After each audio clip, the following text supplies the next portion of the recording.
Welcome to சோலை சமையல். இன்றைய வீடியோவில் செட்டிநாட்டு மிளகாய் மண்டி தான் செய்ய போகிறோம். செட்டிநாட்டு கல்யாணத்தில் முக்கியமாக இந்த மண்டி வைப்பாங்க. தயிர் சாதத்தோடு தொட்டு சாப்பிட்றதுக்கு ரொம்ப அருமையாக இருக்கும். வீடியோக்குள்ளே போகிறதுக்கு முன்னாடி நம்ம சேனலை இதுவரை சப்ஸ்கிரைப் பண்ணலன்னா பண்ணிக்கோங்க. பக்கத்தில் இருக்க பெல் பட்டனே கிளிக் பண்ணி வச்சுக்கோங்க. அப்போ தான் நம்மளோட எல்லா வீடியோ நோட்டிஃபிகேஷன்லாம் வரும். வாங்க வீடியோக்குள்ளே போய் எப்படி செய்கிறதுன்னு பார்க்கலாம். ஸ்டவ் ஆன் பண்ணுறதுக்கு முன்னால் புளியை ஊற வச்சுக்குவோம். இந்தளவு புளி எடுத்துருக்கேன், எலுமிச்சம்பழம் அளவு. இந்த அரிசி கழுவுன தண்ணியில் ஊற வச்சுக்குவோம். நல்லா கெட்டியான தண்ணியில் ஊற வச்சாத்தே நல்லாயிருக்கும். ஊறட்டும். கடாயில் எண்ணெய் ஊற்றிக்கலாம், நல்லெண்ணெய் ஊற்றிக்கலாம். ஒரு 3 டேபிள் ஸ்பூன் இருக்கும். நல்லெண்ணெய் தான் ஊற்றணும். இதுக்கு எண்ணெய் காயட்டும். எண்ணெய் காஞ்சிருச்சு. 1 ஸ்பூன் கடுகு போட்டுக்கலாம். 1 ஸ்பூன் உளுந்தம் பருப்பு போட்டுக்கலாம்.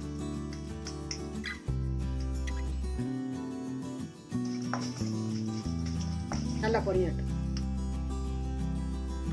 இந்த எண்ணெயிலே கட்டி பெருங்காயம் எடுத்து வச்சிருக்கிறேன், அதை போட்டுக்கலாம். கட்டி பெருங்காயம் நல்லா வாசனையா இருக்கும்.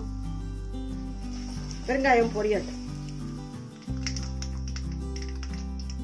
கடுகு நல்லா பொரியுது. கருவேப்பிலை போட்டு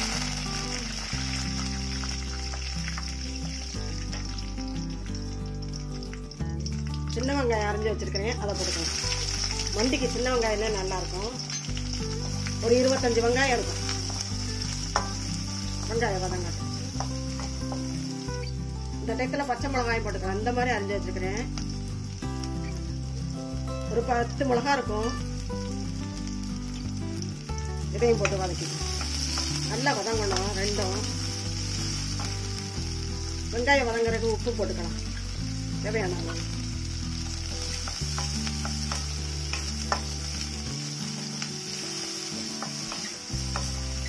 வெங்காயம் பச்சை மிளகாய் நல்லா வதங்கிருச்சு. இந்த அளவு வதங்கணும். அரிசி கழுவுன தண்ணியில புளி ஊற வச்சிருந்தோம்ல, வடிகட்டி வச்சிருக்கேன், இதை ஊற்றிக்கணும்.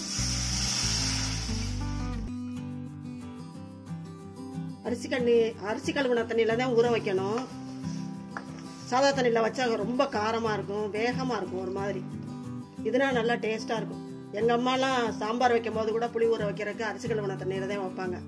சாம்பார் ரசத்துக்கு எல்லாத்துக்குமே ஊற வைப்பாங்க. கொதிக்கட்டும். நல்லா கொதிச்சு வேகட்டும். வெங்காயம் பச்சை மிளகாலாம் நல்லா வேகணும். நல்லா மைமையா கரையும். மூடி வச்சு வேக விட்டுக்குவோம்.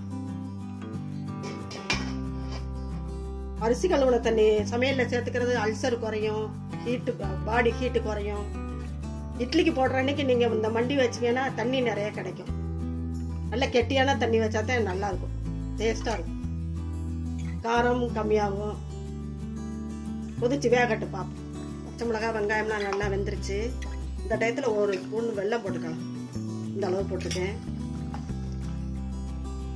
ஆப்ஷனல் தான், வேணும்னா போட்டுக்கலாம். ஆனால் போட்டாத்தே நல்லா இருக்கும். வெல்லம் போட்டாத்தே நல்லா இருக்கும் டேஸ்ட். ஒரு வாரத்துக்கே வெளியில வச்சு சாப்பிட்டுக்கலாம், நல்லா இருக்கும். சூடுபடுத்தி சாப்பிட்டா ரொம்ப டேஸ்டா இருக்கும். பச்சன்னைக்கு சாப்பிட்றத விட நீங்க சூடுபடுத்தி சாப்பிடுங்க, பழசான வரை ரொம்ப டேஸ்டா இருக்கும். வெல்லமும் கரையட்டும். வெல்லமும் போட்டு நல்லா கொதிச்சு கட்டி ஆயிடுச்சு. இது தயிர் சாதத்துக்கு மட்டும் இல்லை, இட்லிக்கும் நல்லா இருக்கும். எங்க ஊர் கல்யாணங்கள்லாம் இது பந்தியில கேட்டு வாங்கி சாப்பிடுவாங்க. மண்டி வைங்கன்னு அவ்வளவுக்கு டேஸ்டா இருக்கும். நம்மளோட செட்டிநாட்டு மிளகாய் மண்டி சூப்பரா ரெடி ஆயிடுச்சு. ஸ்டவ் ஆஃப் பண்ணிக்கலாம். இதே மாதிரி சுவையான மிளகாய் மண்டியை நீங்களும் செஞ்சு பாருங்க. செஞ்சு பார்த்துட்டு எப்படி வச்சு உங்க கருத்துக்களை கமெண்ட்ஸ்ல சொல்லுங்க. இந்த வீடியோ பிடிச்சிருந்தா லைக் பண்ணுங்க, ஷேர் பண்ணுங்க. நம்ம சேனலுக்கு மறக்காம சப்ஸ்கிரைப் பண்ணுங்க. நன்றி, வணக்கம். அடுத்த வீடியோல பார்க்கலாம்.